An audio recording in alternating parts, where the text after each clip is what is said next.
দর্শক আসসালামু আলাইকুম। আপনারা দেখতে পাচ্ছেন যে আমরা এই পর্যায়ে চরপেশন উপজেলা স্বাস্থ্য কমপ্লেক্সের জরুরি বিভাগে আছি। এইমাত্র ভোলা চরপেশন আবু বক্করপুর ইউনিয়নের 1 নং ওয়ার্ডের মিরাজ নামে এক যুবক, তিনি হিট স্ট্রোকে মারা যান।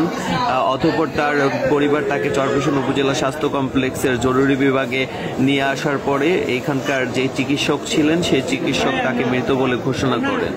বর্তমানের ওয়েদার এত পরিমাণ খারাপ এবং বর্তমানের আবহাওয়ার কারণে আসলে মানুষের এই রকম অকাল মৃত্যু এবং এই ধরনের নির্মম মৃত্যু সত্যি মেনে নেওয়াটা খুবই কষ্টদায়ক। সো এই হিট স্ট্রোক এবং এই গরমে আসলে আমাদের যেটা করণীয় সেটা হচ্ছে আমাদের সকলেরই উচিত আসলে সতর্ক থাকা এবং আমাদের যে সকল চিকিৎসক আছে তাদের নির্দেশনা মেনে আসলে আমাদের চলাফেরা করা উচিত। কিভাবে মারা গেছে? কিভাবে? রোদের গরমে? রোদের গরমে স্টিক করে মারা গেছে। ঠিক আছে।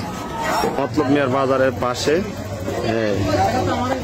মিরাজের বাড়ি, মিরাজের বাড়ি হাজার হাজার লোকের জনতা ভিড়।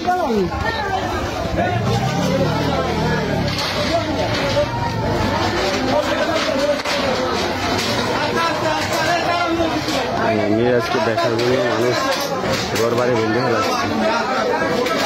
মতলব মিয়ার বাজারের সাথে ওসমানগঞ্জ ইউনিয়ন। মিরাজকে দেখার জন্য মানুষের ঘরের দরজা পর্যন্ত বেড়াচুরা সব বন্ধ হচ্ছে।